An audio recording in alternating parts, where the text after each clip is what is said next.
Brian Jardine with us here at our Carol Janelle, the Takeaway Kitchen from North Pocono Baseball.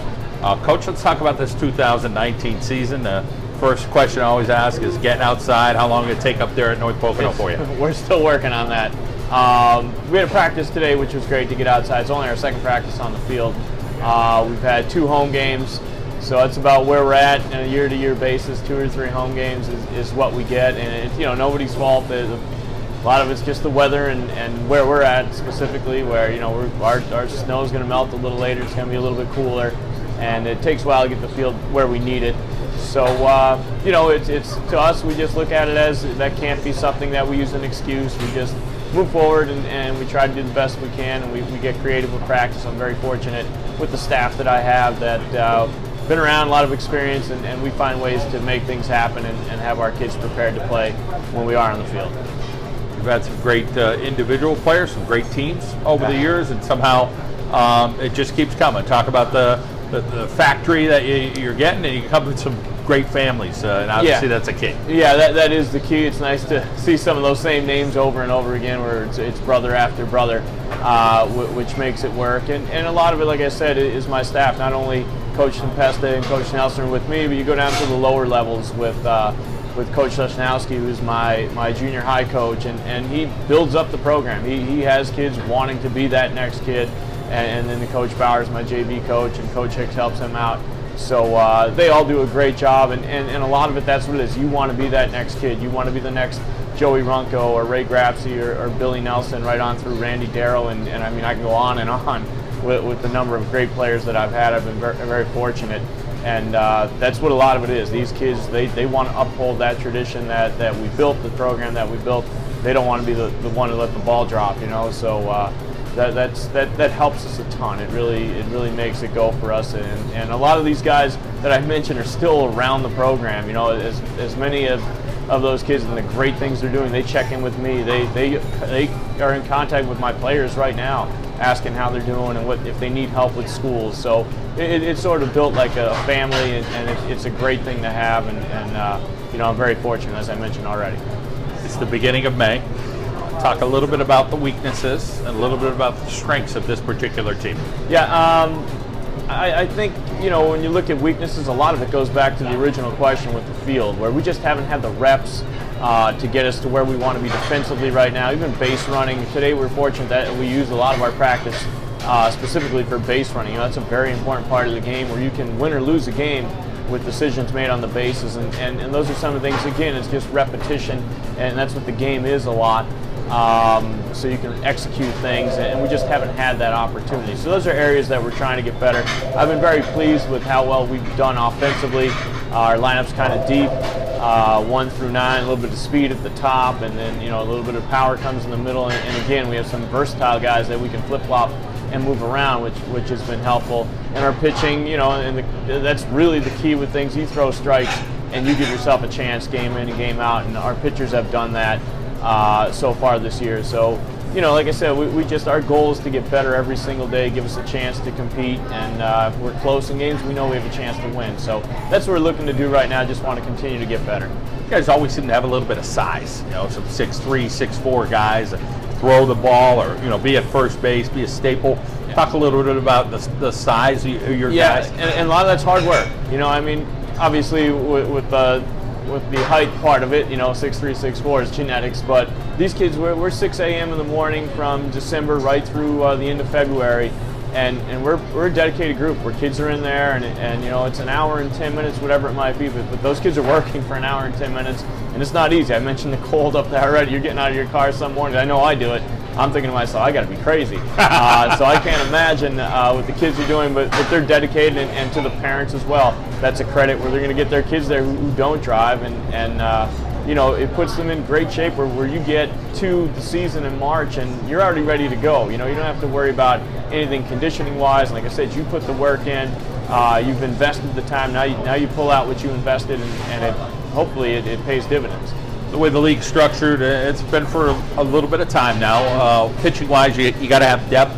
And talk a little bit about, you see things changing 2, 3, 4, 5 years down the road, just continuing to develop arms, maybe get a little bit more like a college or professional team where guys are throwing an inning or two and trying to expand it? Yeah, it's difficult because a lot of times your pitchers are also your position players. So there's instances where we go Johnny Allstaff and we'll try to use, a number of different pitchers to get us through a game and sort of manipulate it that way. But for the most part, at the high school level, I think you're still going to see where you have horses like Ryan and you can see Jake Millen and DeMarco Maglio early this year have really taken strides towards that, where they're going to get the ball and they're going to go, especially as we're getting to this part of the year, they're going to go 7. You're going to put the ball in the hands, they're going to get near that pitch limit or hopefully under it, where we don't have to worry about that. But I think you'll stay in that realm. I'm really happy with the decision to go and count all 20 games now as opposed to just league games, because now you're going to develop pitching that way. I always one of the things I always balked at was when people told me, like, well, we can't play that many, we don't have pitching. Well, that's how you become a pitcher, you pitch.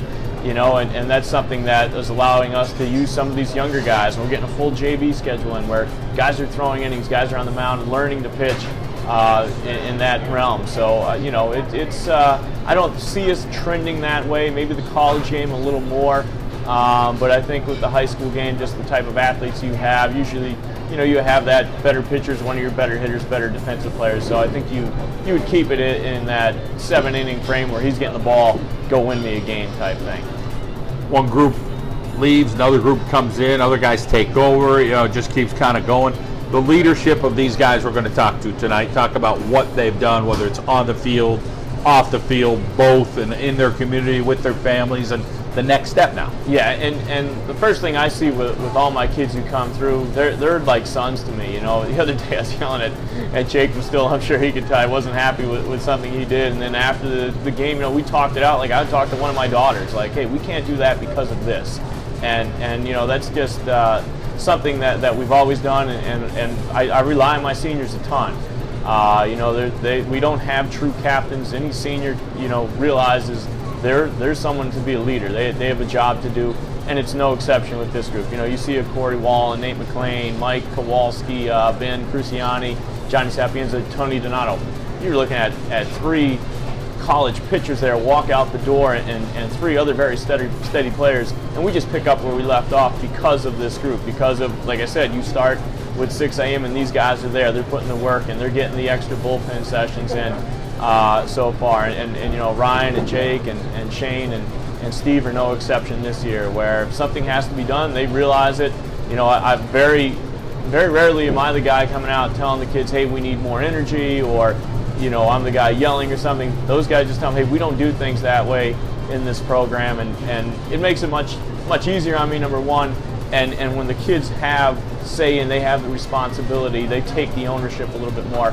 I think that helps tremendously, and these guys have been fantastic, and I'm excited to see where we end up this year, but even beyond that, where they're going to be as young men, not only through baseball, but just in the community and professional realms, wherever they end up.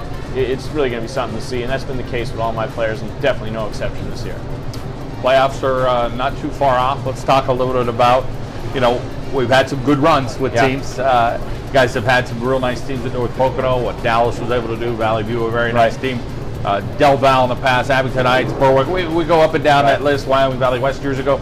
So take us through, the opportunities this year for North Pocono, where you guys are going to fall in the district playoffs, and then that possible opportunity for states. Yeah, it's a little bit cluttered right now, especially in 5A. I think 5A might be one of your stronger, if not the strongest, classification right now.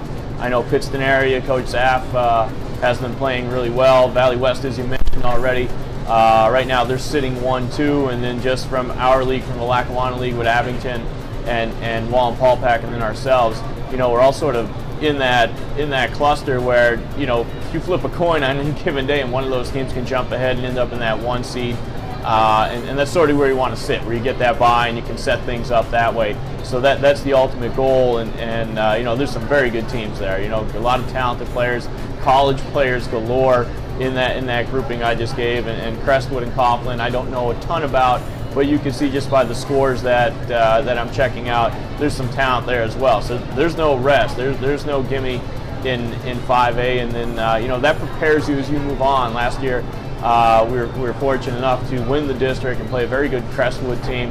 And then all of a sudden you move in and you get in the state play, and it's, you know, same intensity, same type of team you're seeing when you're moving into state play. So it's not like all of a sudden you're overwhelmed by the pace of the game or anything. So it's a strong district that we're in right now, and like I said, the classification itself in 5A is very good, and it's only going to prepare us if we are fortunate enough to come through and run the bracket. It's only going to prepare you moving forward. Brian, we appreciate your time as always, and wish you a successful May, and who knows, you never know if you could get to June. Good luck. Always appreciate what we do for our kids. Shane Lamparter with us here on the John Mendola Show. He is a senior, plays left field and pitches. So, Shane, for you, when you play left field, talk about some of the other guys around you out there. I have Kyle Bosley and Zach Walsh out there. They're both really good outfielders. It's good chemistry. We work together really well, and we always trust each other. We know An important part of the game. Yeah. How about on the pitching mound? You pitch a little bit. I'm sure some other guys pitch. So who are the arms this year for North Pocono? Our big arms are Ryan Diem, DeMarco Maglio, and Jake Millen. They're our real core pitching, but I'm there to help back up. So I'm not always in the pitching lineup, but I need to be ready whenever I can. Big, tall guy, so talk about your throwing. You have a good fastball, good break on your curve. What is it when you do get on the mound?